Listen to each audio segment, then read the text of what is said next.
It's the Week 15 reaction show, the flagship show for G'day Gridiron. We've got college football playoffs, reactions from all the fans around Australia, and we have a Thursday night football preview. So let's get down to business.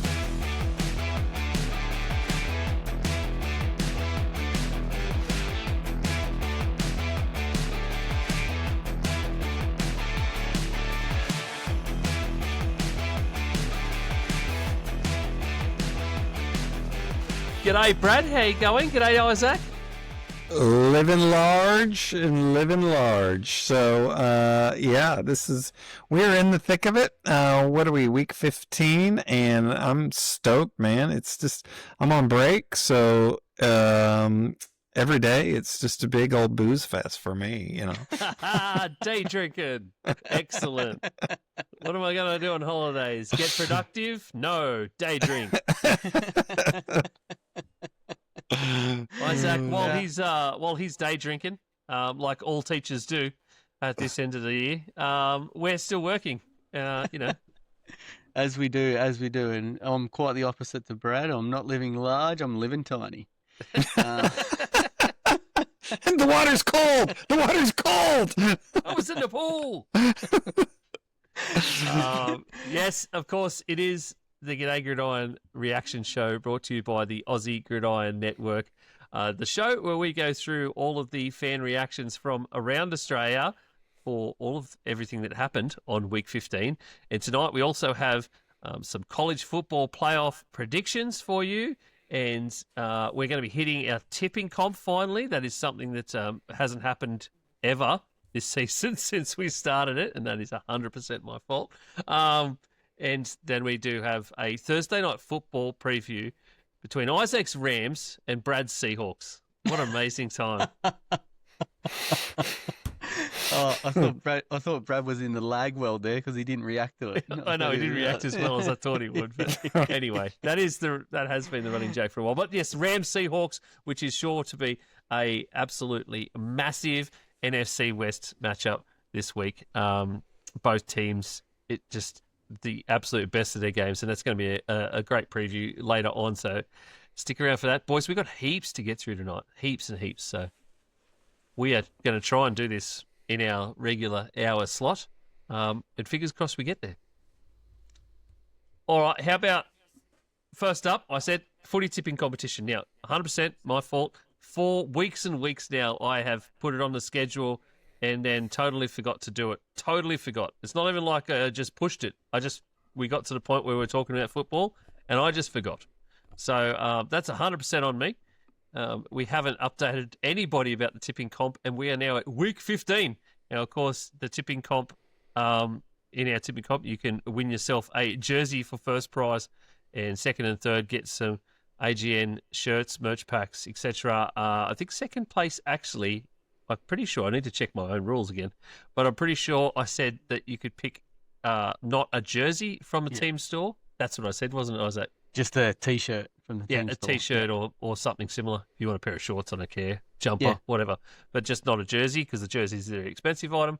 And then you get, everyone will get some AGN shirts that they can pick as well, or some other stuff, some stickers. I've got heaps of stickers, that sort of thing. So I am going to just share our wonderful leaderboard for the AGN tipping comp. And at the very top, a guy who's been there for the majority of the season is Bazelenka, sitting on 158 points right now. That guy has been doing one of the most amazing streaks of tipping 10 to 11s that I have ever seen in a tipping comp. He started out with a 14 in week 1, and I nearly shit myself. How is this going to happen? Then he went 13 the next week. I'm like, oh, God. So he has been right at the top for the whole time. Then number 2, some astute people might recognise a name there. That is, of course, Isaac's sister, Danielle, who has been doing, as I said to the boys in the green room, an amazing job over the past 5 weeks. She was about 10th. Coming into, I think, around week 8, 9, she was like 10th place. Now she is sitting in second, clear second, doing a sensational job. Only 4 points behind Basilenka in 154. Mate, at least one person in your family is going to end up with the jersey. Well, she was bragging about it on the weekend, so let's hope she comes through. Come on, Danielle. Let's go. Come on, let's go. Equal third place there. We've got Alex Angelowski and Big Lance, who happens to be Brad's brother. What are we doing, a family boys? affair. Yeah, exactly. But it's the wrong siblings that are in this. So, Jiminy Christmas. Yeah, So they're coming up hot as well. 153, just a point behind Danielle as well. Actually, I do know Alex. He works at my work, so I'm hoping some people do know some of these names from guys. I'll get to talk shit to him tomorrow. There are like 70 people in our tipping comp, which is sensational to be honest. But I don't know a lot of them just from their usernames on ESPN because unfortunately ESPN won't tell you much more than that. Fifth place there, we've got NB Sports Fan on 152, Fritz and Sauce on 152, and 521 on 152 as well. All equal there, 5, 6, and 7. 8th and 9th, Harry O'Brien and the Irk. And then coming in at 10th, we got equal 10th in Leg Arms. What a name. What a name. And Jimbo, who I'm pretty sure I know from somewhere. I think won a comp or something. I think it might have even been a fantasy somewhere. I don't know. If it's 1971, he'd be around your age, wouldn't he? I'm like Brad's age, mate. Calm down. Oh, jeez. Yeah, we're about to collect our Social Security checks here pretty soon. Jeez. Listen here, you. If I'm his age, you're 40s. So calm down, right? Yeah. Because that's how aging works. Yes, that's right. So that's a quick rundown on where we're at with our tipping comp. It is very tight, and it has been at the top end very, very tight for a very long time in this tipping comp. And as I said, we are into week 15. I believe ESPN uses its own tiebreakers here, which we will sort of go with on a lot of these tiebreakers. It does come down to those points. When it asks you the point spreads in a game, that's where that comes up to. I'm not 100% sure if it's the closest or if it's just that's all your point spreads add up. It's all your point spread. All your point spreads add up. Well, I can see 521 there has he's put 212 as a combined point spread over 15 weeks for those games, which is way above anybody else. So that is very problematic for 521 if they happen to get anywhere in or around the top there, because you would have to be a point clear.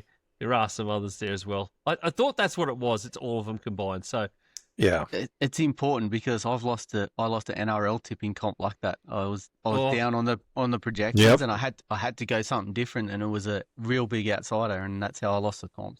So I would advise anybody up the top there in those top 3 positions, which is actually 1 through 4 at the moment. Just really concentrate on your projections as well as your tips. Have a long, hard think, Danielle. Let's see if we can get up the top. As I said, Basilenka has been up there for the entire season. So, yeah.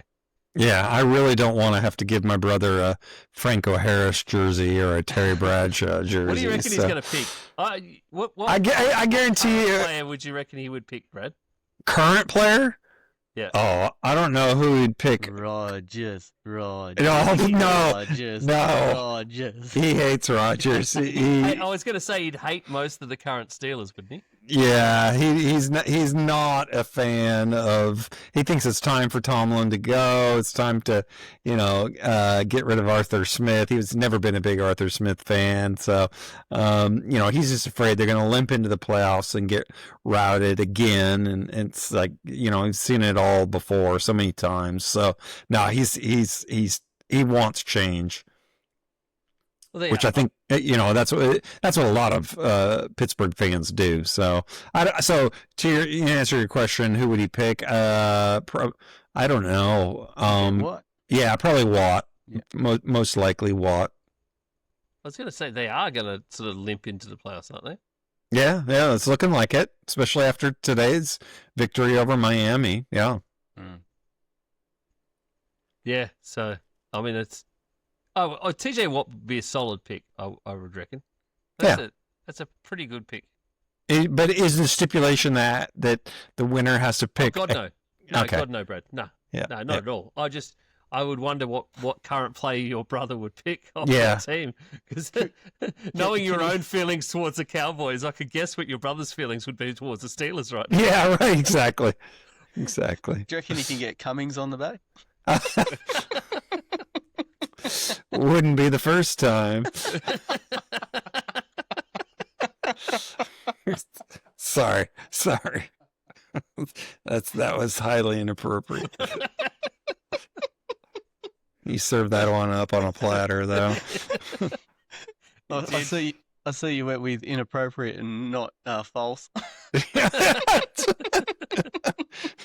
Jeez. Ian, we got a big show to get through. We do, but this is hilarious, Brad. Oh my God. Yes, I think I could do that. That would be up to the person. Thanks to Bailey too for shouting that out on Instagram. He asked for the update on the tipping comp. So yes, and as I said, I had been very remiss in actually getting that done and figuring that out. That's a terrible picture I was going to put up next, but I'm going to do it anyway. So we're going to move on to the college football playoff bracket. Let's see how bad this picture comes through on a video. We're going to do some tips. There we go. Yep. It's a woefully bad picture. So just know that when you see the video version of this, it's going to be much better than what we're looking at. I guarantee that right now. This is almost unreadable. Boys, we're just going to pick who's going to get to our picks for who's going to get to the college football championship game, and then who's going to win it. Is that right, Isaac? Is that what we're going to do? That's what we're going to do, mate. Straight to the final and straight to the winner. All right. I think we can guess Brad's. He has been a long-time Oregon Ducks fan. Brad, do you think they're going to get all the way to the final? I do. Actually, I legitimately do. And do you think that they're going to win it, Brad? I do not. I hate saying that, but I think it's going to be Oregon, Ohio State, and Ohio State's going to win it. Okay. Yep. Isaac? Cool. I'm going to go Georgia, Indiana, and I'm going to pick Georgia to win it. Ooh, Georgia, Indiana. Bulldogs could be interesting. Just to spite Brad, I'm going to go Texas Tech. And Ohio State, and I think Ohio State will win that. Ohio State. Yeah. My pick would be Texas Tech, and that's going in the that's going in our tipping betting app too, Brad. Beautiful. Straight to sports bet. I'm making a bet on that one. All right. We might have to put a couple bets down, but yeah. I think so. I mean, I think it would only be appropriate for us to actually do that, Brad. 100%. It's fun. This is the second year where they've had the 12-team playoffs. It's been a little bit of a controversy on Notre Dame not getting in, and so it's good. One day they'll figure it out and turn the college football into like the NFL, where they have just conferences and divisions and all that kind of stuff. The controversy this year, which is incredibly controversial once again, as it always is when you've got 13 old white dudes deciding everybody's fate. That sort of shows massively that they need to figure out a more structured way in. Whether they're going to end up with two teams, like a team that's going to be a bunny and get absolutely slaughtered, who cares? That's what James Madison is this year. They're just going to get pumped by Oregon. Madison, and it was Tulane, wasn't it? That's the other one. That's Tulane's the other one. Pumped, isn't it? Yeah. Mm-hmm. Against Ole Miss, yeah. Yeah. Well, they're the big ones. But, it's the same with the NFL. How often were we talking about the NFC South or the AFC South being just total basket cases? Mm-hmm. NFC South especially, which we'll talk a bit more about tonight.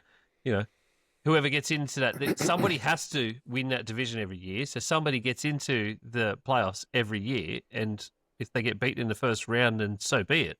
That's it's the rules we're playing by. Brad, yeah, if you win your division, you're in. I still think if you win your division, you should maybe lose your playoff home field advantage. But if you have a losing record, I'm sorry, but even if you win your division, you have a losing record, I don't reckon you deserve to play at home. But that's just me. I'm biased. Ohio State are currently favoured, heavily favoured, $2.80 to win it all. Okay. Who'd you go with, Isaac? Georgia? I went with Georgia, yeah. $6.50. Oregon are at $8. Texas Tech are at $8.50. Indiana? What are they? Because they're the number one seed. Indiana are at $4 to win it. $4, okay. Yep. So it's going to be interesting. It'll be fun. It'll be good tournament. You know, I think as long as they can just have some good games and not have them be blowouts. That's what I want to see. Last year there was too many blowouts. So that's college football. Let's get on to NFL and Week 15 reactions. We have quite a few once again from NFL fans down under Facebook group. We've got a few from our Instagram. We even got a couple on YouTube. So don't forget that you can actually do that as well. All three of those places you can find and comment on things. You can comment on obviously on our preview show on YouTube, because we were not going to go putting up stuff. But Isaac's been putting out some reels every day, so you can comment on those as well. So just jump in wherever you can on our socials and hit us up with your reactions every single week. You can do it during the games if you want, or if you want to do it in that Facebook group, NFL Fans Down Under.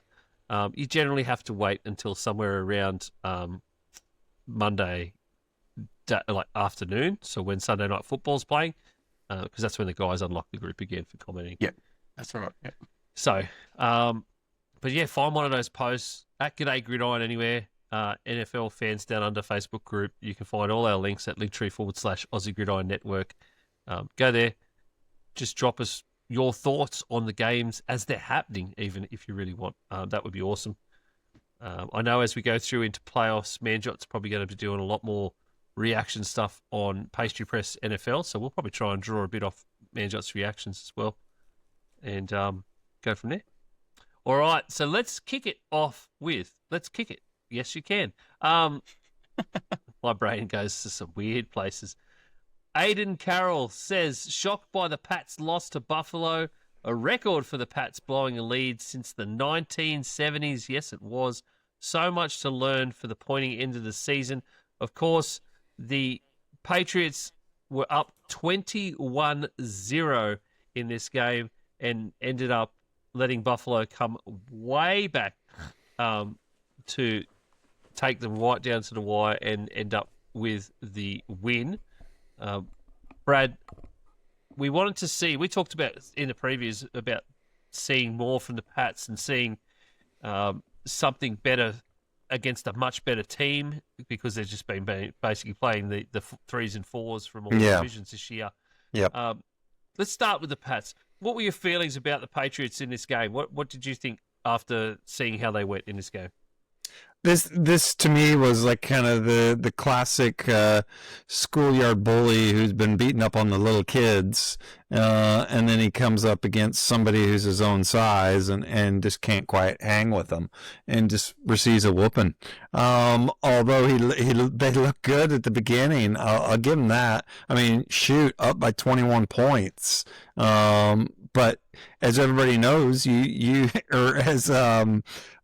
forget who it was. It was the Cowboys coach. You know, in his post-game speech a couple games ago, because obviously they lost this week. But you know, he's like, "Do you win the game in the first quarter? No. Do you win the game in the second quarter? No." All that. You got to play 4 quarters, and then Patriots didn't do that. So the Bills did, and to me, this was a masterclass in how football is a chess match, not just checkers. Because at halftime, I don't know exactly what adjustments they made, but they made some adjustments. I think one of them was they just wore the Pats down. The Bills did. But so New England, I think, was exposed a little bit. Back to your original question, what do I think about them? And I think this is probably a wake-up call. Vrabel will turn this into, hey, you guys want to play with the big boys? This is what we need to do. So he'll motivate them. And I think he's the type of coach where they'll come out of this even better off than had they won it, to be honest with you. Yeah, I think the key that had him going again was James Cook. James Cook played really well, ran really well. I think it was 104. 22 carries, 107. Yep. 107. 2 touchdowns, and then Josh Allen put his Superman pants on again and just led them to the way back. So, like you're saying, it's lessons to be learned for the Pats. I've really liked seeing Drake May run in front of, I think it was Henderson, blocking for him to run in the touchdown. That's a really good sign from your QB. So there's lessons. I don't think it's dire straits there for the Patriots. They'll learn and that it'll be beneficial when it comes playoff time. Yeah. I really was impressed with how balanced New England was in that first half and how much May used his legs. He really ran the ball well, I thought, and I felt like they kind of got away with that. And then Buffalo just ground them down, man. And Josh Allen was Josh Allen. So it was a good game. It was a really, really fun game to watch. Yeah, sure was. Yep. And yeah, when I watched Drake May do that blocking run for Travion Henderson, I instantly went, that is amazing. How many other QBs would you see doing that? And then I looked over on the other side of the ball and there's Josh Allen. And I was like, Josh Allen would also do that. These were the two quarterbacks that I would absolutely say you would find blocking for their teammates. And Josh Allen, I would argue he'd be a better blocker than any other QB in the NFL. Dude's 6'5", 250 pounds and can move. So I would not want to step in front of that dude. Yeah, exactly. I'd probably put Jackson Dart in there with those ones. He'd run in front of his running back blocking. He would. Yeah, he would. He'd get completely run over. He's running back blocking with the two of them just going,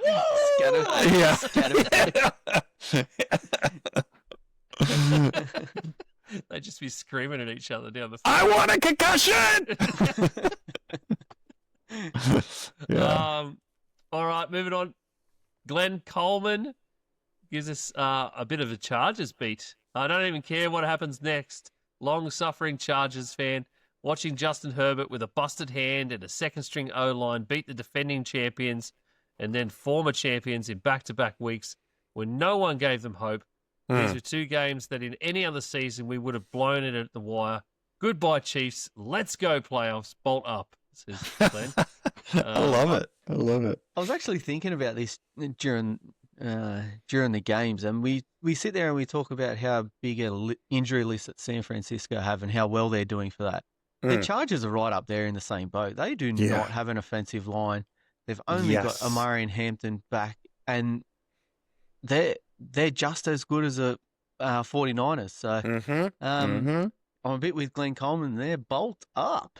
Yeah. I heard something just today on another podcast that I was listening to, a bit of a quote, where they said, if you want to roll with, like someone once said, if you want to roll with pigs, you're going to come up dirty, right? And then if you want to try and grind out a 16-13 game with the Chargers, you're going to lose. Because these guys play hard, they play dirty, and it is like rolling with pigs. And you are going to come up dirty. And this is the Chiefs' fault. This is every part of the Chiefs' fault. They just weren't good enough to execute here. They haven't been good enough all season to execute. And this is basically what you get. Once it got to the point where it was 13-13 and then 16-13, like I could see the writing on the wall from, I think, in the third quarter. Like the Chargers were going to win this the whole way. Yeah.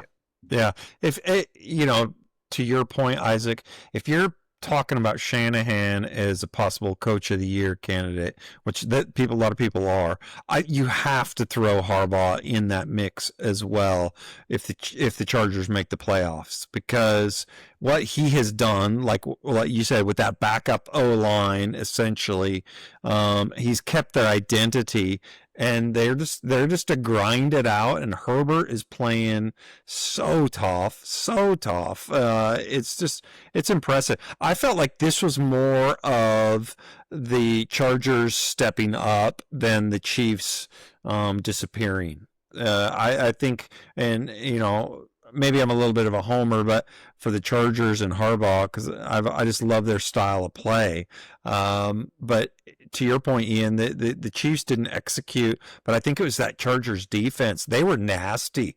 They were really they were chippy in this game, and you saw one of the guys, the safety, gets thrown out of the game for headhunting and stuff. So it was a violent game, and the Chargers came ready to play, and they executed.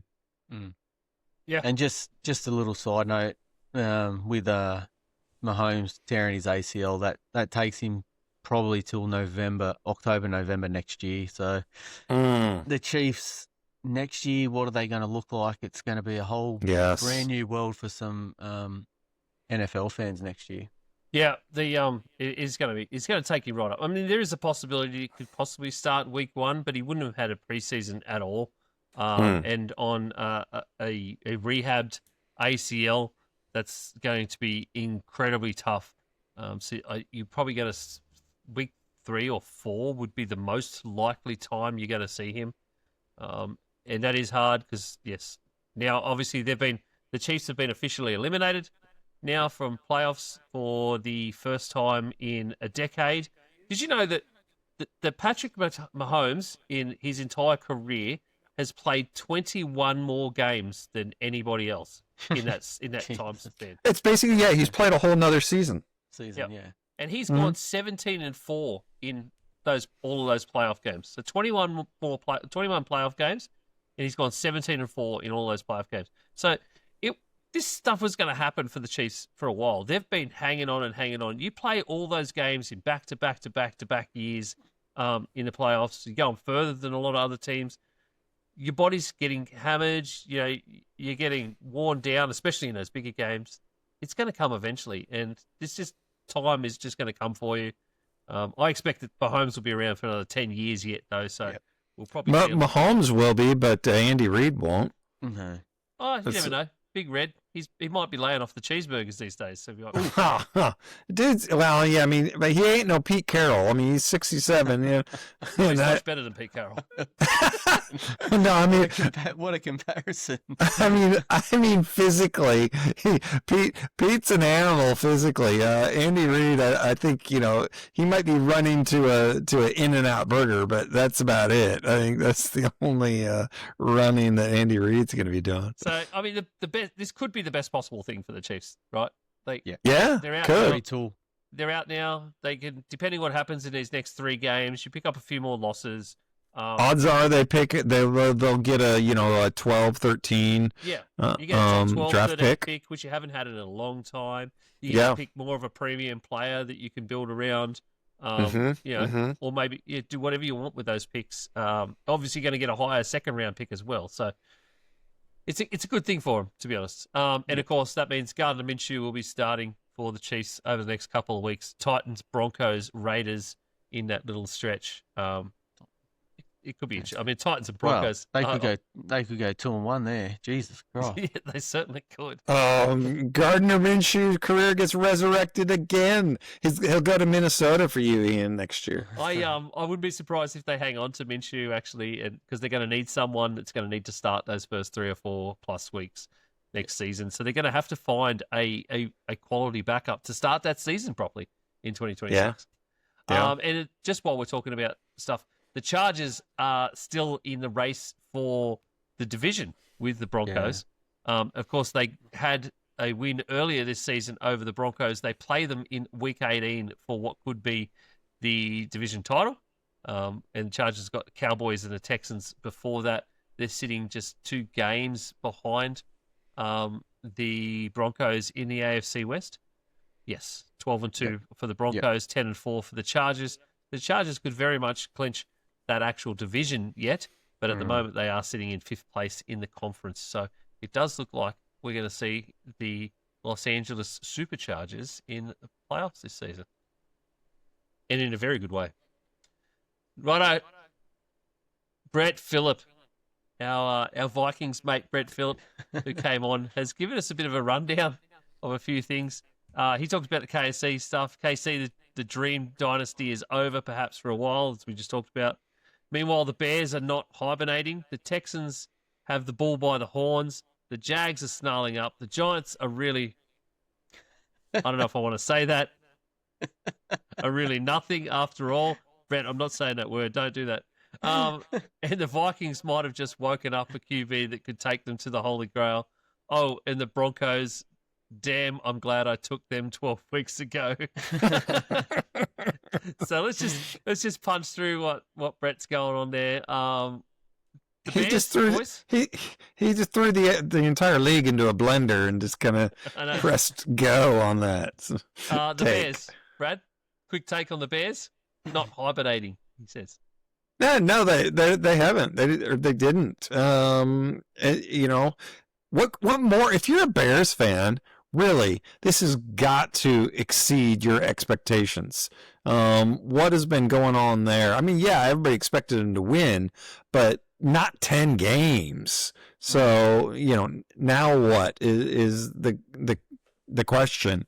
And where do they go from here? Because you're still seeing growing pains from Caleb Williams, but he is getting better, and Ben Johnson is just pulling the best out of everybody. So I think you got to be ecstatic. They're going to probably make the playoffs, and yeah, I don't think they're going to make any noise in the playoffs, but still, their defense is playing well at home. They play like crap on the road, but so yeah. Yeah, they're 5-1 at home, Brad.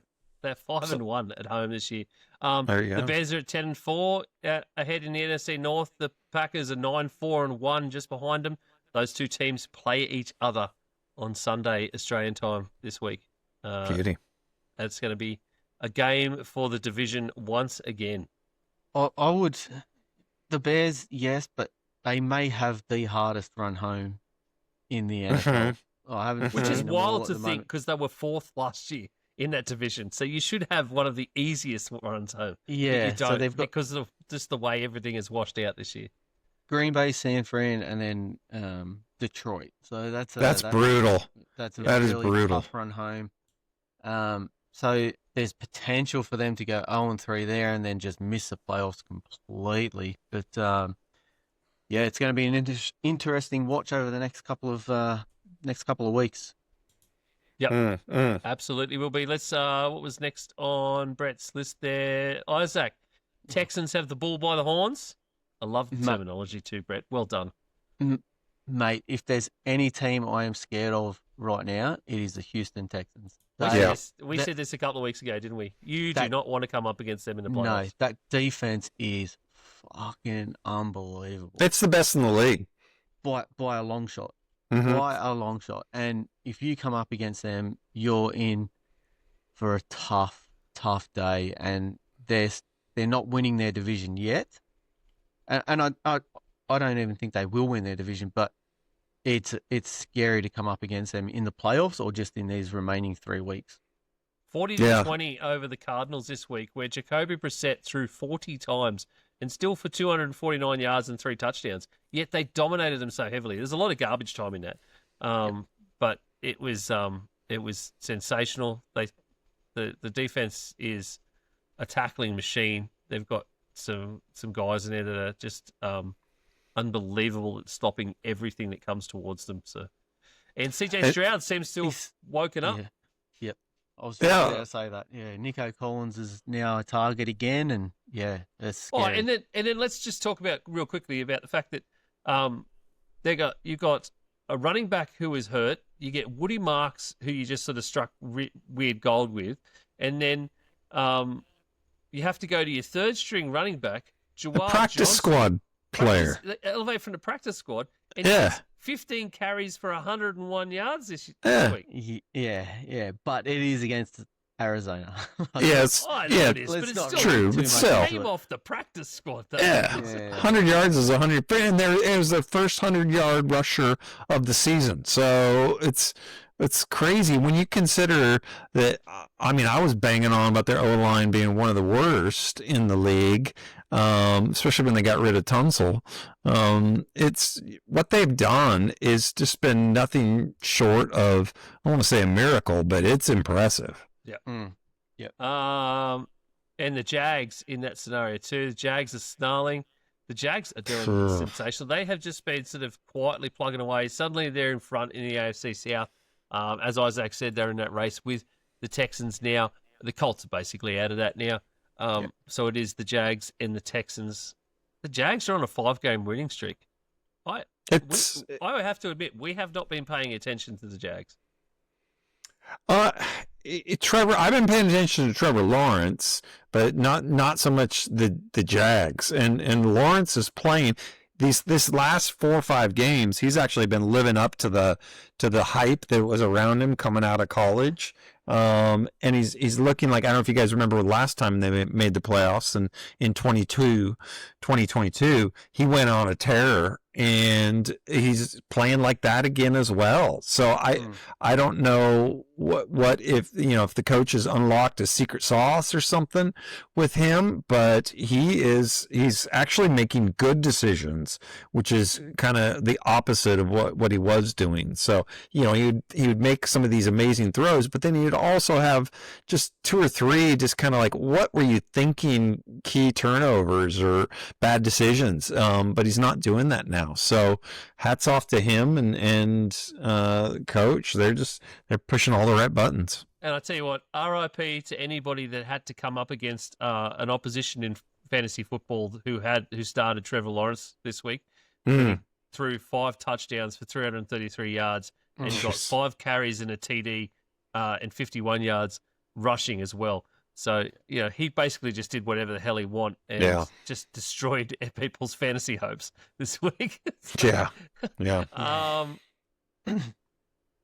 The Giants are small after all. It's a small world after all. Look, I don't think the Giants did too badly. It's the Giants are being the Giants now. They don't really want. Let's be real. The Giants don't want to win anything right now because they are in the box number 1 pick for that number 1 pick, and you've already got your quarterback, you've already got a running back, you've already got your wide receiver. You can do whatever the hell you want with a number 1 pick at that point. That is so much draft capital. I would trade back if I were them. I would trade back. And Brad, they will. I'm pretty sure they will. And if they get the number 1 overall pick, though, the amount that they are going to get for that pick, it will be amazing. Especially this year with the QBs that are up. I don't like it because it'll make them good for years to come potentially. But yeah, it's if you're their GM, you got to be salivating at the options that are around him. I don't know. I don't trust Joe Shane. Jeez, God. No. Brad, do you want to give me a quick synopsis of JJ McCarthy versus the Cowboys? No. What happened, Brad? What happened? 9. Don't do that. Taylor's memes were just something you don't put anywhere else but in a group chat. I swear to God. I watched that game with just going, this just is. It kind of just epitomized the whole Cowboys. Just the hype going into the game. Everybody's talking about, and myself included, a little bit of Cowboys got a decent chance to run the table, win their next 3 games. You're just kind of treating this game as an afterthought, and then they friggin' make the Vikings offense just look like world beaters. So it was pathetic. So hats off to the Vikings. They won. They deserved it. Taylor and I were in group chats basically talking. Every time the Vikings ran a rushing play, I was like, what are we doing? Just give the ball to the kid and let him sling it. For God's sakes, we know that the Cowboys are too good against the rush. Why are we just trying to run it up the middle? And Aaron Jones isn't even getting back to the line of scrimmage. What are we doing? Just give it to the kid and sling it. And then sure enough, they do that. And we start getting touchdowns. And then he has the fake draw and just throws the entire team off. The entire Cowboys line wins. That was a great call. That was a great call. I thought we were in trouble early on when Aubrey ran that fake field goal. And then wasn't that a thing of beauty as well? Yeah, that was amazing. But then he ran out of all of his luck and missed every kick after that. Yeah, what I was impressed with was just the Vikings. You knew it kind of was coming, but the way they do their blitzes on defense, how they would put 9 guys up on the line. I've seen them do it before, but they just were effective. And then they drop, and you just didn't know who was going to drop, who was going to come. It was as much as it pained me. It was fun to watch that aspect of it. I'll just point out I haven't worn this much this season, so I'll just revel in that. Do you want to hit the other 2 Vikings ones while we're here? Where have we got? Well, there's one from my one. Yeah, your one. My one. Minnesota Vikings spoiling dreams since 1960. Yeah, for a while. Own dreams. That was the joke, Isaac. I love that you explained the joke in the group chat. That was the joke. We're either spoiling Vikings fans' dreams or somebody else's. So Yeah, I like that. Andrew Campbell's just Minnesota Vikings in the handshake. Yeah, Andrew, we won. We won a game. We might win 3 more yet. So let's see. Ambitious. Not really. Does anyone actually want to win the NFC South? That is one of the biggest questions coming out of this week. Panthers had a perfect opportunity, and did they what? After the Bucks, and as Scott Hempel puts it here, had a meltdown on Friday. They knew what was going on. The Panthers knew ahead of time that all they needed was to hold on and win that game, and then absolutely blew it. Waiting for the media to discredit the Broncos' win over the Packers due to the Parsons injury as well, says Scott. But yes, let's talk about NFC South first. The Panthers, what a goddamn brain implosion, Isaac. They're killing my life and my bet that they're going to win the division. Seriously, far out. I messaged a Panthers fan today and I said, "What are your Panthers doing to me?" He's like, "I'm done. I'm not doing it anymore." And that's the exact way I feel. Like, oh my goodness, yeah. That means they've lost twice to the Saints this year. Twice. Yeah. And you're just like, gee, you can't win a division when you do that against the Saints. Like the Saints, they play decent football, but they're not the best team. You can't lose to them twice and make the playoffs. I'm sorry. So. I think that's the end of my water bet. Yeah, probably. I don't know how the Bucks managed to make Kirk Cousins and the Falcons look good. But the Falcons, again, man, I've been saying it all season, I feel like, is I do not understand the Atlanta Falcons. I just don't. And I'm still on this train that the only way to fix it is to get rid of the head coach because, my God, it's just terrible.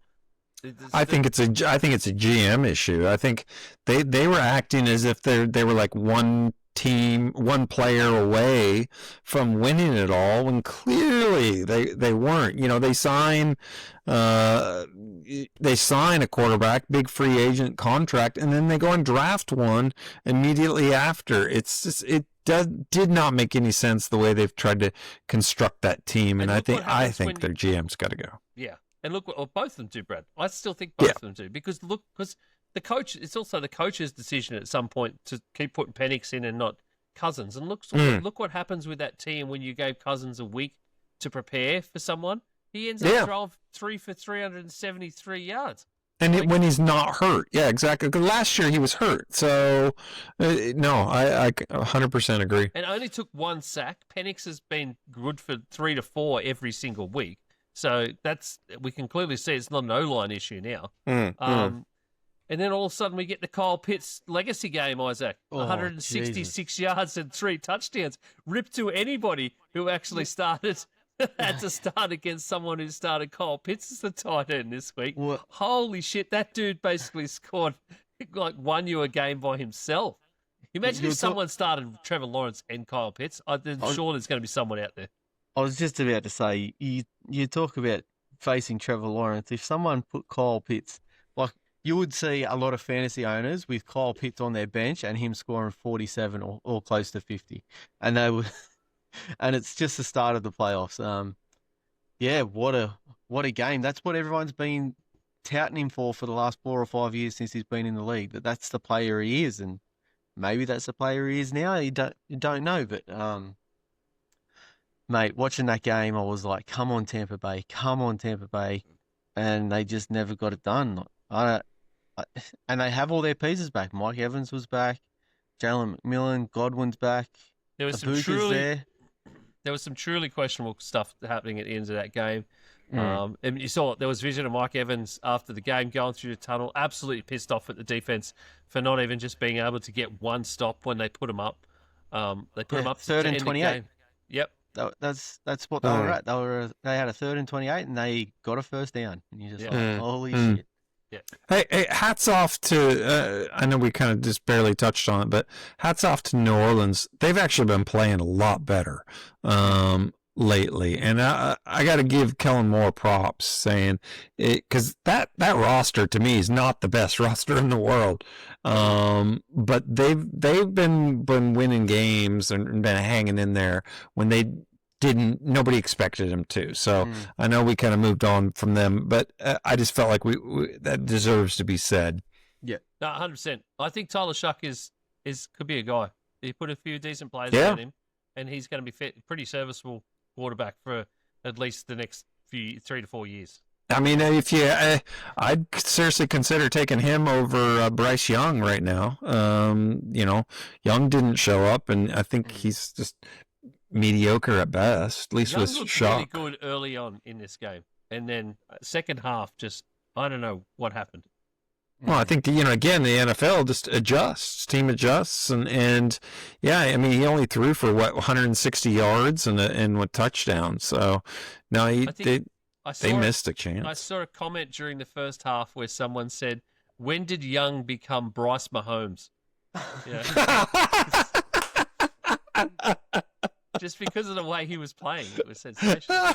All right, moving on real quick.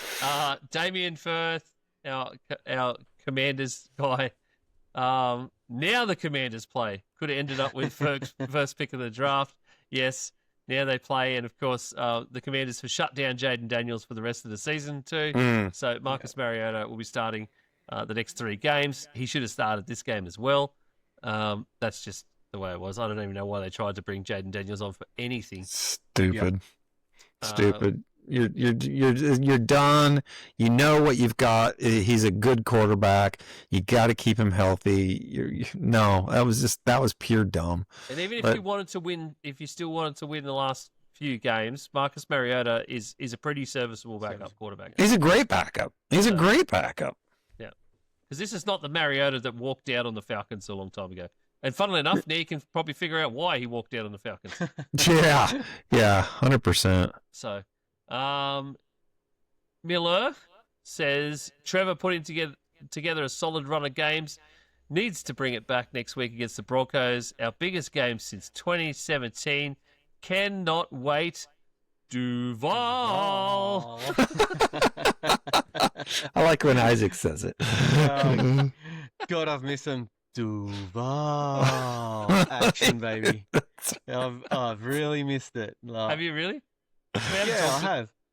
We haven't talked a lot about Duval. There you go. I've still got it somewhere. We talked a lot about the Jags already. Absolutely, could be really good. Our good mate Jack Everyday. The late stage of Seahawks versus Colts had a ton of suspense, didn't it? What? Rivers still has it, sort of. Seahawks were forced to kick field goals to win. Yep, the Seahawks won without scoring a single touchdown. We've seen this last year. I think the Commanders did it as well. Last year they won just kicking field goal. What I will say about this game is Phillip Rivers looked pretty good. He looked okay.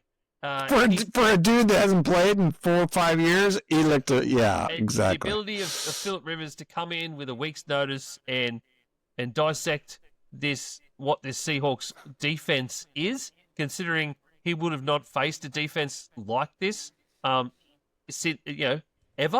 because they didn't play like this when he last played in 2020, and he threw a touchdown pass. So thanks very much, Phil, because I definitely took that over under at 0.5. No one else believes you, but I did. Nice. And then real quickly, the only other thing I have on this game is Sam Darnold. We've seen him crumble under pressure late in games a few times this season. We've seen him do it in previous seasons, especially with the Vikings in the playoffs last year.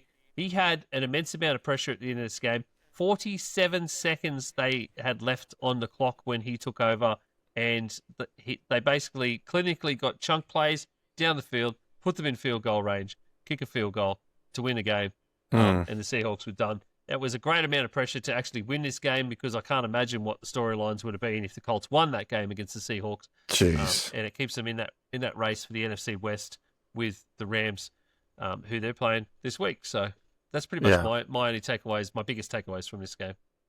Yeah. I've got a bit of a prediction on that. If Philip Rivers is the starter for the next 3 games for the Indianapolis Colts, and he comes back and wins a game in this stretch as a grandfather, once Tom Brady's kids have kids, he will make a comeback and he will win 2 games. Did you see? I love it. Did you see the other things on Rivers this week because of this? So after you retire from the NFL, you get your medical in your pension for 5 years. For 5 years. Well, Philip Rivers' medical plan was due to finish in January 2026, because that's when he last played he played his last game. So by coming back now, signing and playing a game, it resets his 5-year clock. I love it. Philip Rivers, who is a family of 12, has just guaranteed 5 more years of medical at the NFL's expense. Wow. I love it. I love it. And what about that 1-day contract he signed with the Chargers to retire a Charger? Yeah. Hell. Oh, yeah. That's been done. The man is playing chess while everybody else is playing checkers. It's just... I don't think he's playing chess. He's got 12 kids, doesn't he? Yeah, right. Not much television in that too. You guys know I don't do social media, but I did come across because I was just reading about some of the games and stuff, and I did come across a clip of like his high school where he was coaching football, Rivers, when they were having a watch party, and when he threw that touchdown, they just went absolutely nuts. It's worth watching for people out there to go and watch Philip Rivers High School, their watch party celebrating. It was cool. I want to point out that right now, comeback player of the year is 100% Christian McCaffrey at $1.40. And Rivers is in second place with the next second shortest odds at $5.20. What? Isaac, what I was going to say is in the next 3 games, who are they playing? They're playing the 49ers, the Jags, and the Texans. If they get 1 win out of those 3, I bet you he goes straight to the top of that comeback player of the year rank. Oh, man. I don't know that they could. I don't know. I mean, that's a brutal. These last 4 weeks is absolutely brutal for them. It is brutal. And they are sitting at the moment in 3rd in that division. So I'm just sort of thinking, if they get a divisional win, let's say the Texans or the Jags, to put them up to sort of get them in, would they get them in the AFC? I'll just double check that. Well, they're currently 8th in the AFC. Yeah. I'm just glad he's got his medical back there, because when he plays the Texans, that may be his last game ever. Yeah. Jesus Christ. That defense is going to eat them up. Let's hope he leaves upright. If the Colts end up winning against someone and then pushing out the Texans, and they get into I mean, my water bet was for Daniel Jones to lead them to a playoff win, and I was so far down the line on that water bet. and it all went to shit last week. But it would be, I think it would be. We'll give it to you if Philip Rivers takes them to the playoffs. How's that? I'll do the water bet if bloody Philip Rivers takes them to the playoffs. All right, I'll take that. All right, I'll go double if not double. Final one reaction and a question today from our good mate Taylor. Did Stafford lock up MVP today? I personally think he did. The only person I can see coming close will be Josh Allen if he leads the Bills back to the East and to win the division over the Patriots. But what a game! Like, I mean, it's easy when you throw. Well, I don't know if it's easy, but when you throw into Puka Nacua the way he's playing at the moment, Jeez.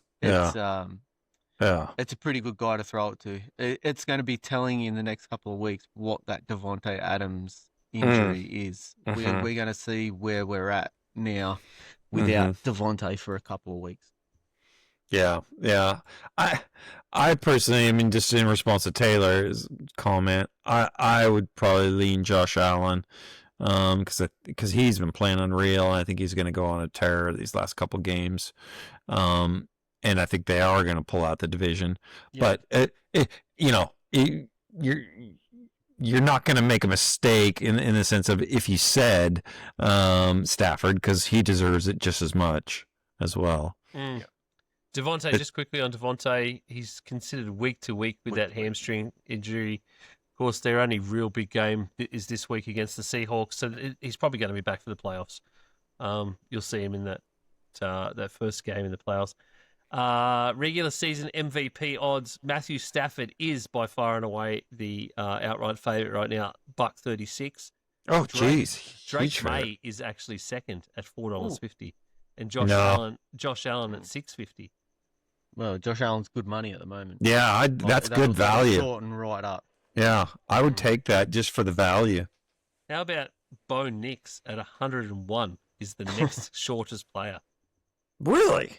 So he jumped from 650 to 101. Well, I tell you what, man, the way he played on Sunday, I mean, I don't think he's going to. I don't think he has a shot, but he looked good. I've been harsh on him just in terms of I haven't been that impressed with their offense, obviously, but dang, they looked good. And he just was making the right throws. He really was. So I gotta give the guy props and him and Sutton, they've got a connection going. That was a good game. Yep.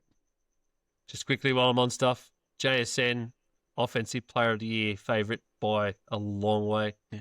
$1.07 or something. The money, while we're just talking about betting on some of these futures while you still can, right now, Offensive Rookie of the Year, it's so close. Travion Henderson, Shadur Sanders, Amika Egbuka, and Tet McMillan. Tet McMillan, yeah. Yeah, it's got to be 350 and 380. Tet McMillan is a great bet right now. I would take McMillan on that all day. That is a great bet. What's Puka doing for Offensive Player of the Year? What's he sitting at? $12. Ooh. If they rely on him, especially with if Adams is out and they ride him these next 3 games, but do they need to? Do they? Yeah, they probably do. And Jonathan Taylor's at $7.50. Yep. No, Taylor's done. He's gone. They're done. He's done. Their schedule's too tough. Yep. Agreed. Coach of the Year. Defensive Player of the Year is a lock with Myles Garrett. That's we should actually talk about that because we have not talked about the Browns because we hate the Browns.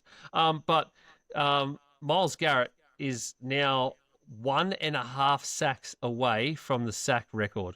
Mm-hmm. He'll get it. 3 games left. He'll get it for sure. He'll get it. With 3 games left. I really hope he gets it this week. I really hoped he would have got it last week because they would have done it in a 16-game stretch. But, this week with the 16th game, it'd be really good if that does happen because you can stop these doubters that's saying, but it's not a 16-game season, all this sort of shit anymore. They're playing the Bills this week, and then they got the Steelers in week 17. Yeah, he probably won't get it this week, but I bet you he gets it against the Steelers, just because Aaron Rodgers ain't going anywhere. Although he can get rid of it quick, but yeah. Yep. Yeah. Do you think, okay, because Shedeur looked awful this last week. Yeah. Do we think he actually is gonna finish out the year playing, or will they go back to Gabriel? No, I think the conspiracy theorists will say that he'll stay in because Stefanski wants to make him look shit to get him out. So I think the only way he doesn't is if he gets injured, to be honest. Yep. I think because he's getting blown up so much, like he's taken another 3 sacks this week, and they weren't like soft sacks either. He had 3 interceptions. Yeah. Yeah. So I'm just thinking if he throws another, 2-3 interception game. No, I think Isaac's right. He's just he's putting him in a place to succeed. He's saying he's the play called succeed. Yeah. And he is making some great throws. I'll give you that. He's doing really well. But the interceptions are mostly on him, except for one this week. I'll definitely give him one because Jerry Jeudy shouldn't be on an NFL field right now. That guy is shit. Yeah. I've done it. There was an interception there that Jerry Jeudy should have 100% caught.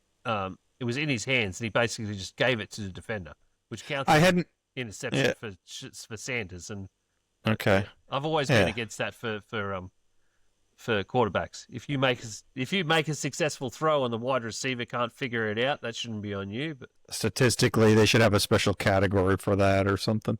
Yeah. I hadn't thought about that though. That Stefanski doesn't believe in him and want him, and so it's just his way to kind of self-sabotage it. Well, just looking at it now, I reckon they'd be the highest chance to jump up with New York to get that number 1 pick. Yeah. New York stay there. Yeah. Because they'll want either Mendoza or the guy from Notre Dame, or so they'll try and jump up and get a QB. Although they'll get a QB and he'll suck. The Browns will suck. Well, Brad, the Browns will suck. The QB Sean won't Watson's suck. staying there. Jesus Christ. Yeah, that's right. Yeah. As much shit as I've talked about Shedeur Sanders, I have every faith that if they moved on from him, so if they traded him to somewhere, they might get something for him. He would probably succeed somewhere.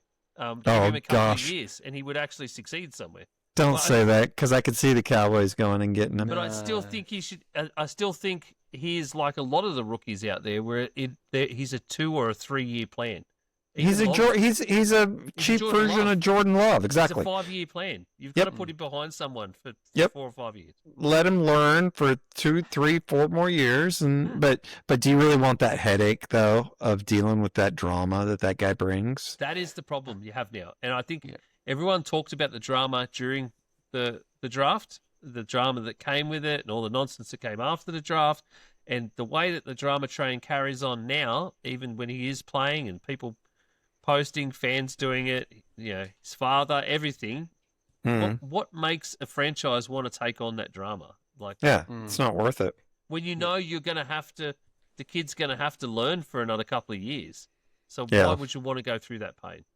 Yeah, you don't. You just end up signing quarterbacks that have been perpetual backups for the last decade. You know what I mean? It's why Gardner Minshew still gets backups. I love Gardner Minshew, but the guys shouldn't still be playing. There should be younger guys at these backup positions. But this is why guys like him still are there. Jacoby Brissett, you know what I mean? Like yes, they're good, but there's kids that could probably do the same thing right now. As a backup for someone. It's why Kyler Murray's still got a job. There's the other thing. Anyway, I'll just keep throwing out wild things for Isaac to stick into reels. All right. That's our reactions for week 15. Thank you very much for all of them once again. As we said, as we always do, make sure you look out for those reaction posts on social media at G'day Gridiron everywhere, or NFL Fans down under Facebook group. Aussie. It might be pretty obvious, but I am not Matty C. NFL. Absolutely stoked to have it on the podcast, mate. Welcome. Fantasy. Tay, I think it's time you disabused your mate here. Would you rather be fighting zombies or aliens? find hidden gems. And with that, we're into some breakouts. I'm glad you're stalling because my results last week were a hot piece of ass. We all had our struggles, mate. You've unzipped the pennies and it's time to put the pennies in the pit. Let's do it. I'm taking Trey McBride, I'm just leaning on the old tuck shop, tuck draft. and all of a sudden he's just lighting them up. Catch starts of the week. I'm just going to go ahead and take Goff at Chicago. So I'm going to go running back. I'm going to take Travis Etienne. I'm going to go ahead and take your boy Ty Tracy. I'm going to take Adam Thielen. So I'm going to go and take Richo against Tennessee. I'll take Matt Stafford. Just a little float out the Dalton Kincaid. I'm actually going to take Caleb against the Lions. Friday and Sunday all season long. The Aussie NFL Fantasy Show. Yeah, I know. It's amazing. Thanks to the Aussie Gridiron Network. Got to give me the dance floor. I'll probably fucking snap the floorboards.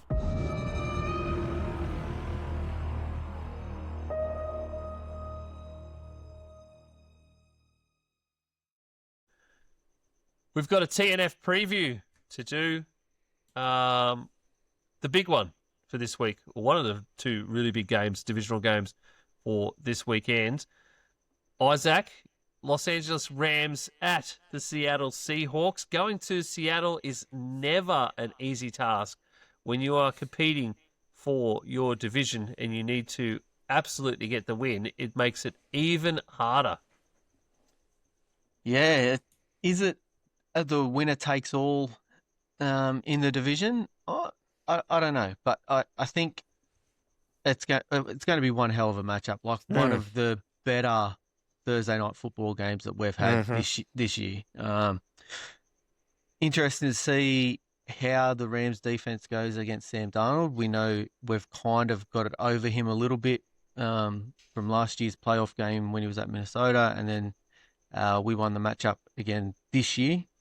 So it's going to be interesting to see. I'm going to love JSN versus Puka. It's going to be a great wide receiver matchup. I think the difference is going to come down to Stafford.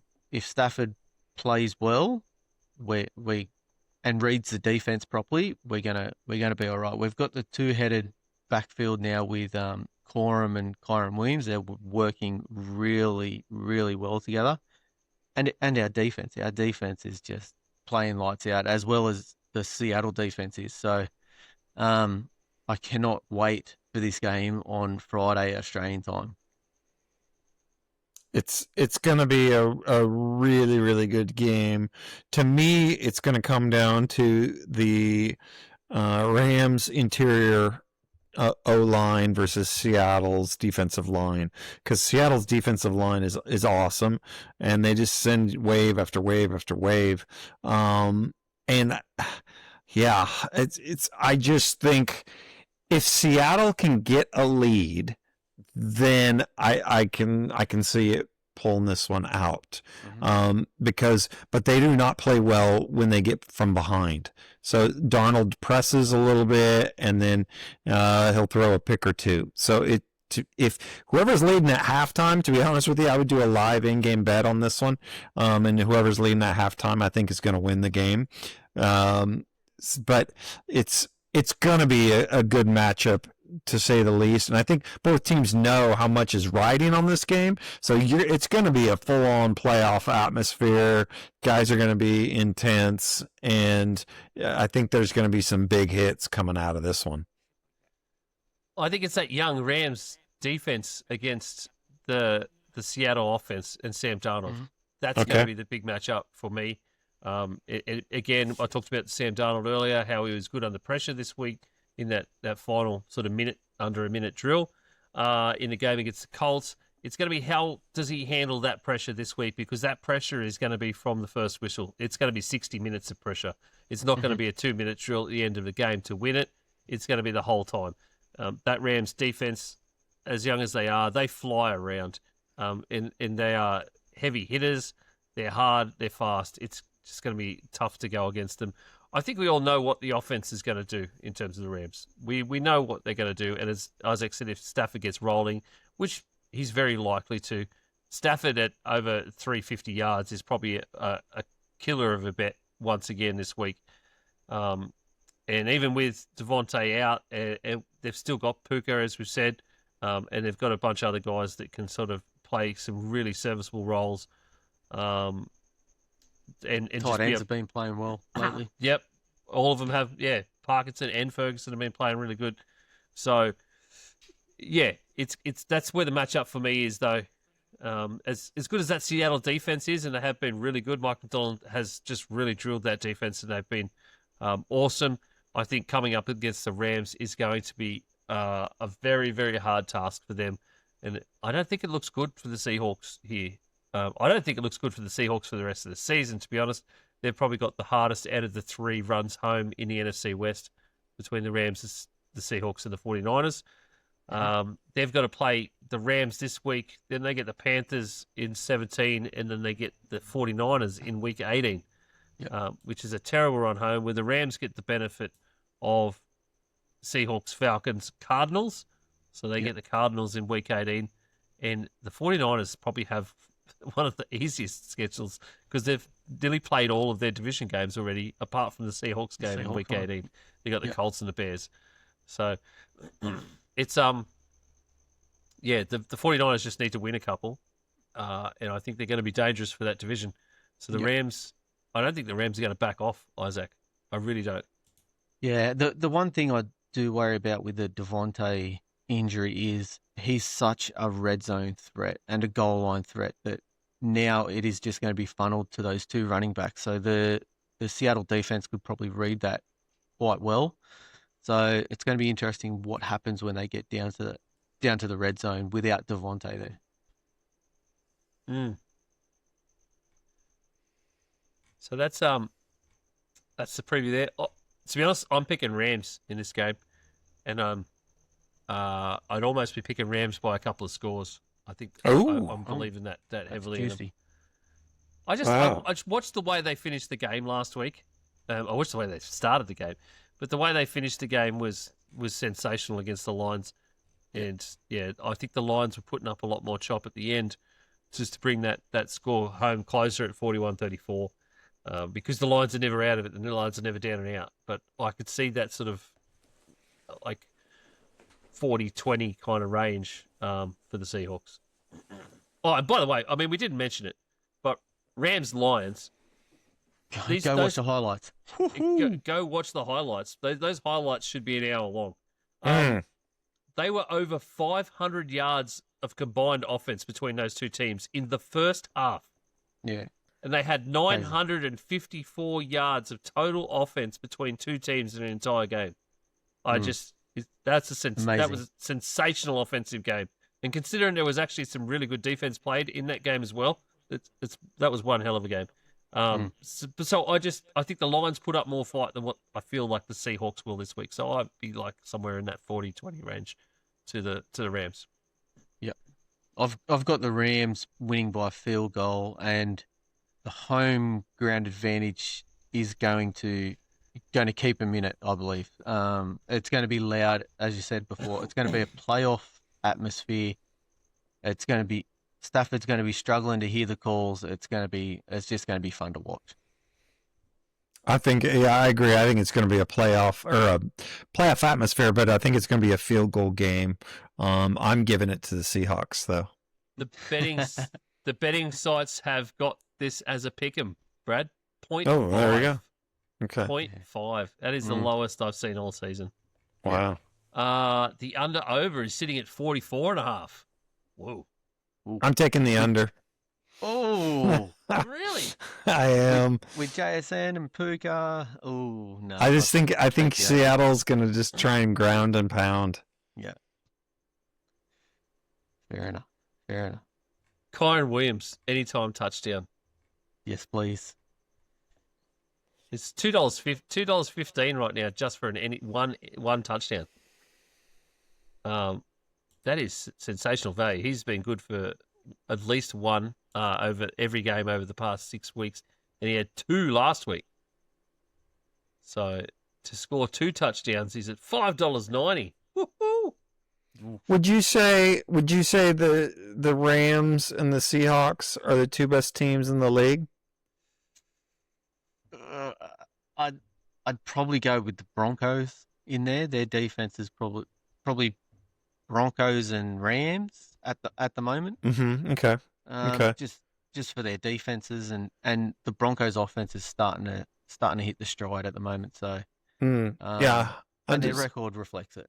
I'm just curious what you guys think of it, because either way, I think this is arguably the best matchup this season, even though it's not, all hyped up and everything. But I think this is going to be as much as we bag on Thursday Night Football, this is going to be a good one.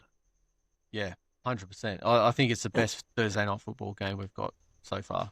Yeah, I think it will be. Yeah, I think it will be too.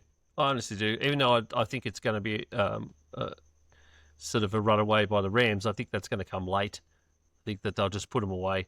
Okay. That's just my feeling in that. I think the rest of the game will be sensational. Would I put them as the top two? I am getting to the point where I might have to actually start admitting that Denver are actually a good team. I still hate Sean Payton. Yeah. I might have to admit that the Broncos at 12-2, an 11-game winning streak, might actually know what they're doing now. So, boys, just really quickly, we could probably do it really quickly. Sunday in Australia, there is actually 2 games this week. We've got the Eagles and Commanders, which is a bit of a nothing game now, with the Commanders shutting down Jaden Daniels, and the Eagles looking like they have well and truly locked up that division now. The Eagles 6.5-point favourites. I don't know what much else to say about that. The game I really wanted to just have a really quick chat about is actually the Green Bay Packers at Chicago Bears. It as well is a pick'em at 0.5, Brad. It's looking like this is going to be the game to decide the NFC North, in my thoughts. I don't think that the Lions are going to be in it the rest of this way, and I honestly wonder who's going to come out of this on top. The Bears have been playing really, really well over the last few weeks.